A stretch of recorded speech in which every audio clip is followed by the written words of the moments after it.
Ağustos, Ağustos, Ağustos.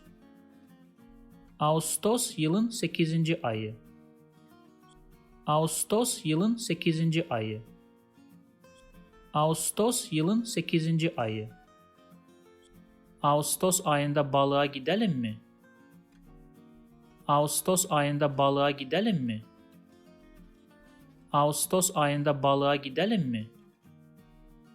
Ağustos Temmuz'dan sonra gelir. Ağustos Temmuz'dan sonra gelir. Ağustos Temmuz'dan sonra gelir.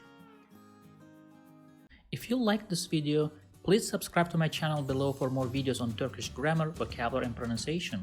Also, if you think this video can benefit somebody else, please share it with them.